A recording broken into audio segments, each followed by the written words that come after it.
Welcome to Dreamy Sleep Tales. Tonight's journey carries us into the heart of a hidden, glowing forest and the courageous heart of a young village doctor named Arin.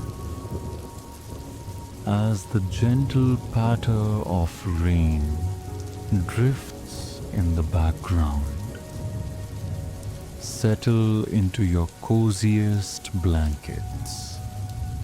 Let each breath grow slower and deeper, and allow the soft glow of candlelight, real or imagined, to guide you into this tale of mystery, compassion, and wonder.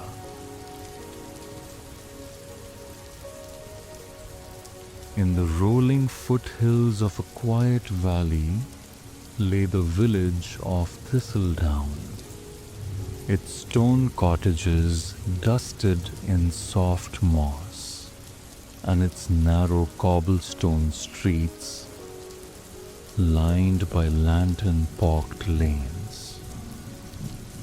Though small, Thistledown thrived on community.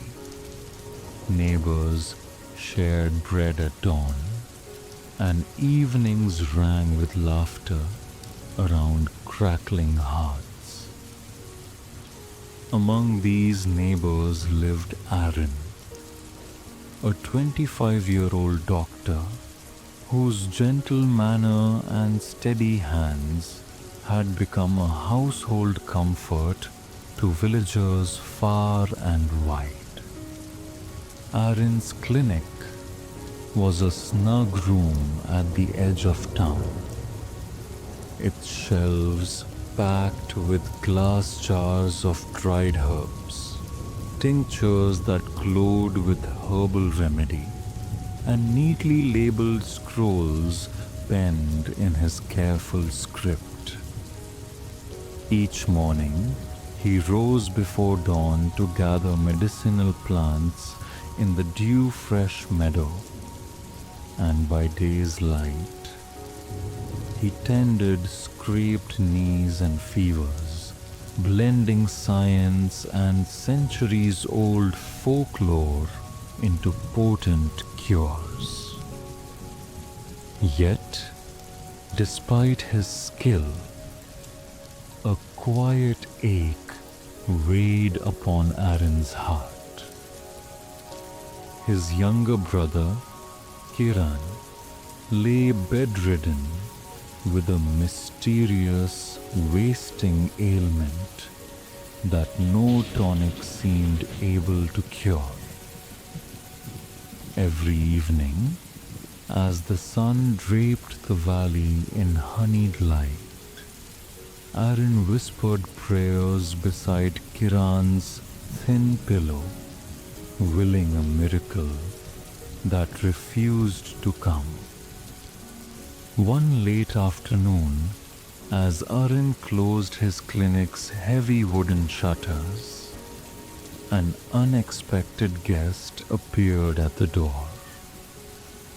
The woman's back was bent with age, her hair silver as moonlight, and in her eyes glimmered an otherworldly brightness. "Doctor," she rasped, voice drifting like wind through autumn leaves, "I have journeyed far, for only you can read these words." From the folds of her cloak, she produced a tattered leather journal, its pages yellowed and edges singed. Arin's heart quickened. He recognized the crest upon its cover, intertwined moon and mushroom, the mark of Professor Elowen, the botanist who had vanished more than 30 years ago. chasing legends of a bioluminescent forest. The journal was her husband's last record. With trembling hands, Arin accepted the journal. Inside were detailed observations, cryptic maps, and sketched diagrams of mushrooms that glowed in violet and cerulean hues. But most urgent of all was a plea. His beloved forest, Luma Grove, was real, and it held the power to heal any disease if one could withstand its trials. "Take this," the old woman whispered, placing a silver vial at Arin's palm. "Contained within is a drop of the forest's earliest light. It may guide you or warn you when the way grows dark. But beware. Luma Grove tests the hearts of all who enter." Before Arin could speak, the stranger vanished into the evening mist, leaving only her whispered warning and the steady, rain-kissed hush of twilight. That very night, Arin packed his satchel, the journal, handfuls of dried herbs, a sturdy lantern, and the silver vial sloshing gently in its leather case. As the village slept, he slipped beyond Thistledown's last lamppost and into the forest's embrace. Moonlight sifted through the pines, guiding his steps along winding paths, carpeted with emerald ferns. The air was cool and fragrant with pine resin and damp earth. Somewhere ahead, an owl hooted softly, a reminder that in these woods he was not alone. Hours passed, measured only by the steady drip of his own breath and the thrum of his heart. Then, beneath a canopy of ancient oaks twisted like grand archways, Arin found the first sign. A circle of tiny, violet mushrooms pulsating in time with his pulse. He knelt to examine them, and as he did, the silver vial in his satchel glowed softly, its light matching the mushroom's faint rhythm. Arin raised his lantern to peer beyond the circle, and there, beyond a veil of hanging moss, lay a yawning archway carved by nature itself. Vines heavy with luminescent blossoms framed its entrance. Beyond that, at the heart of the grove, he could see shapes shifting in ethereal blues and greens, as if the forest itself breathed light. He stepped forward, heart full of determination. With each footfall, the air brightened, and the ground lightened from dusky brown to a shimmering carpet of glowing spores that drifted like fairy dust around his boots. No sooner had Arin crossed the threshold than a soft mist curled around his ankles, and whispers wove through the air. The forest was alive, and it watched. As the mist rose, shapes formed out of the haze. A childhood memory of Arin's younger self chasing fireflies in a summer field, laughing as Kiran's small hand reached for his. Then, sharper, a moment of anger when he had snapped at his brother for lingering too long in the schoolyard. Guilt pricked his heart. The mist thickened until Arin stood surrounded by specters of his past. He realized this was the forest's memory trial. To move forward, he must face the moments of doubt and regret he had buried deep. Taking a steady breath, Arin closed his eyes and whispered aloud, "I forgive myself for every harsh word I spoke in worry and fear. I forgive you, Kiran, for every moment I blamed you for my own pain." As he spoke, the mist shimmered and parted, dissolving into drifting motes of light that rose like blessings toward the canopy.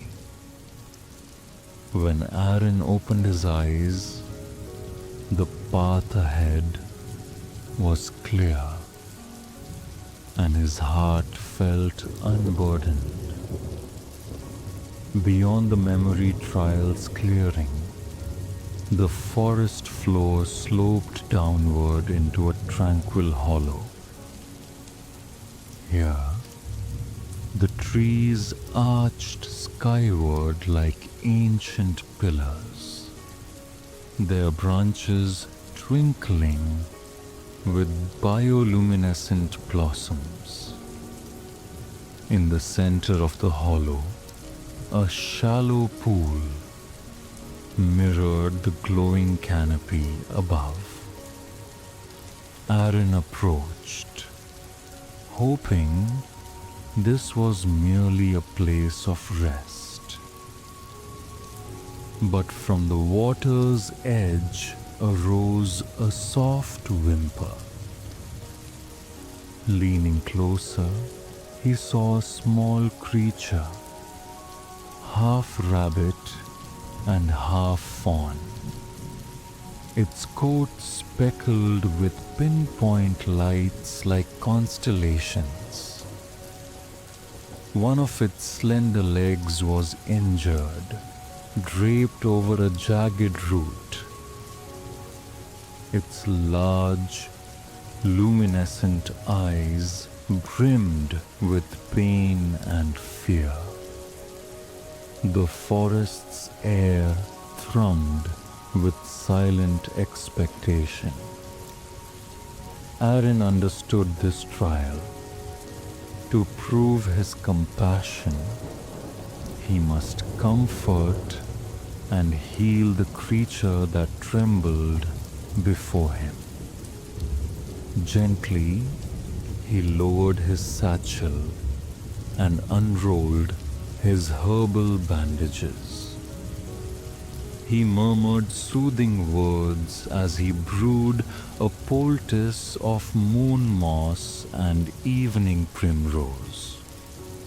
Ingredients he remembered from the journal's pages.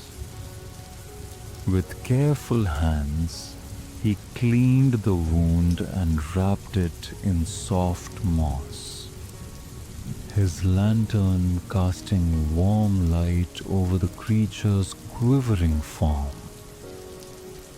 At first, the animal flinched at his touch, but Arin kept his voice calm and kind.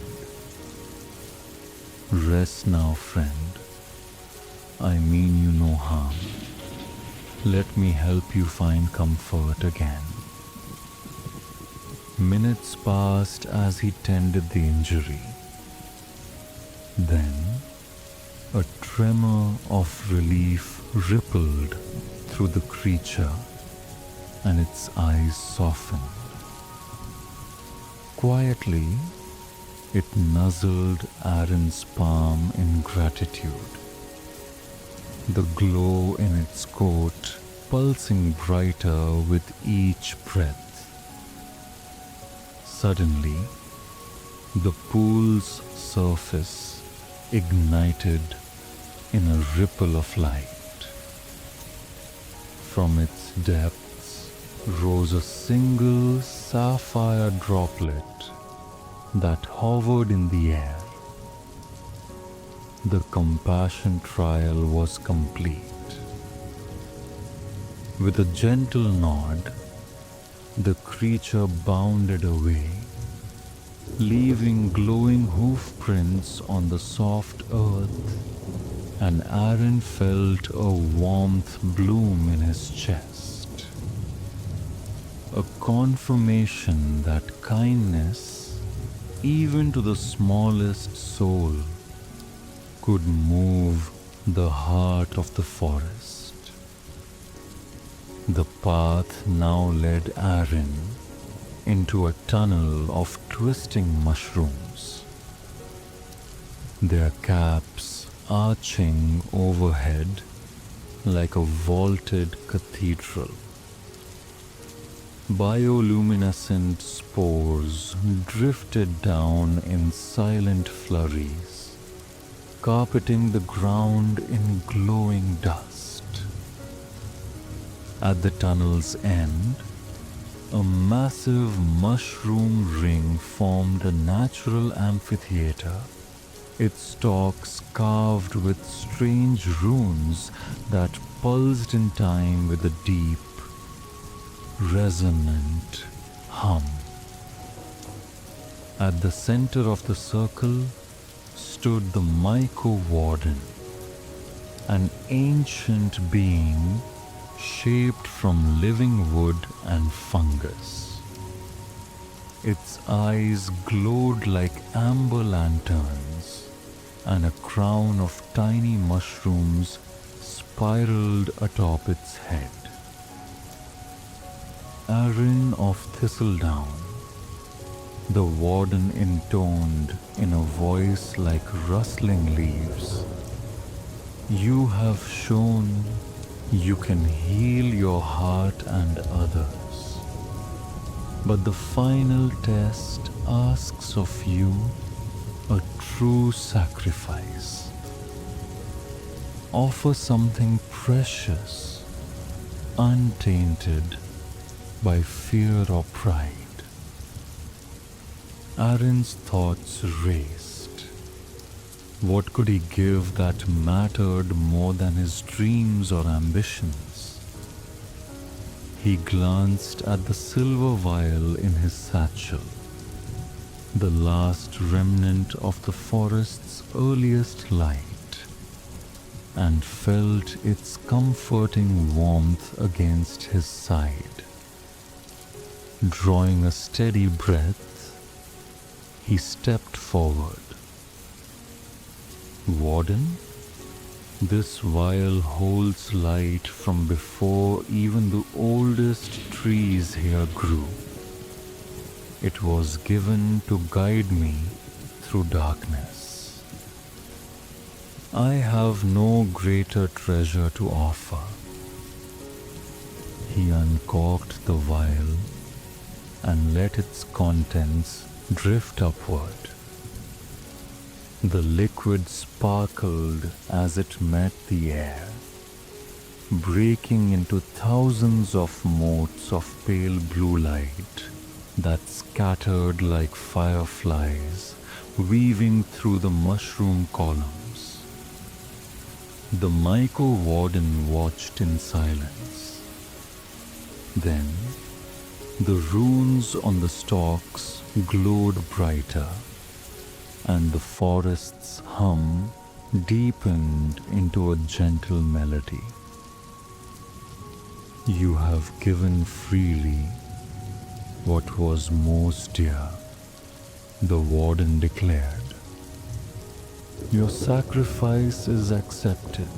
In that moment, the warden lifted a massive cap from the ground, revealing underneath the coveted Heartcap Mushroom. Its cap, luminescent as liquid moonlight. Its gills, pulsating with healing power. Carefully, Arin lifted the heart cap and cradled it in both hands, the air around it humming with vibrant energy.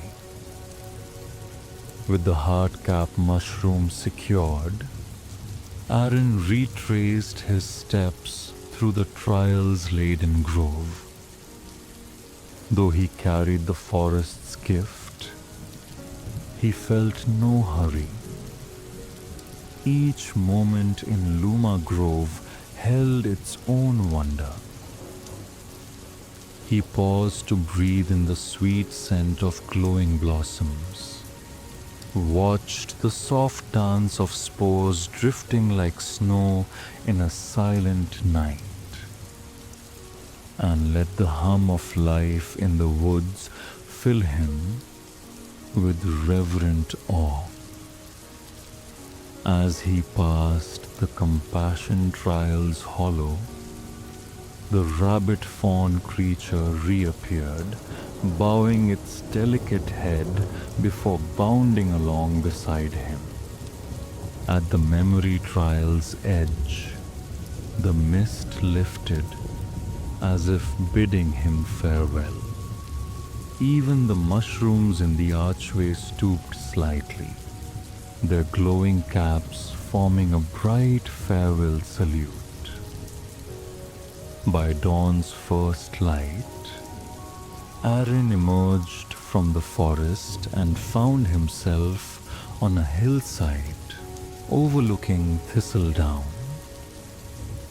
The village lay nestled in morning mist, and in the distance, church bells began to ring. He clutched the heartcap close, feeling its warm pulse against his palm, like a second heartbeat. Back at his cottage, Arin brewed a gentle tea infused with the heartcap's essence. The liquid shimmered like molten silver. He brought it to Kiran's bedside, kneeling beside his brother's pale form. Kiran, Arin whispered, awake and drink of new light. Kiran's eyes fluttered open, clear and bright. He drank the tea, and as the heartcap's magic spread through his veins, color returned to his cheeks. Breath deepened, muscles uncoiled tension they hadn't known they held. Within moments, Kiran sat upright, astonished. Brother, what happened? He asked, voice strong. Arin smiled through tears, pressing the empty cup into Kiran's hands. Luma Grove answered our prayers. Word of the miracle spread through Thistledown like sunrise. Villagers gathered in joyous celebration, marveling at Kiran's recovery and the wonder of the glowing forest that lay beyond the hills. Months passed, and Arin continued his work as village doctor, his knowledge enriched by the secrets of Luma Grove. He recorded new findings in the journal, ensuring that future generations might learn from the forest's gifts and respect its trials. Yet every evening, as lilac and lantern light danced across his window, Arin would uncork the silver vial, now empty, but still carrying the memory of its glow, and whisper a prayer of gratitude to the Myco warden and the spirits of the grove. For just beyond the horizon, under the watchful moon, Luma Grove waited, its light aglow for those pure of heart, of compassionate spirit, and willing to sacrifice all for the sake of healing.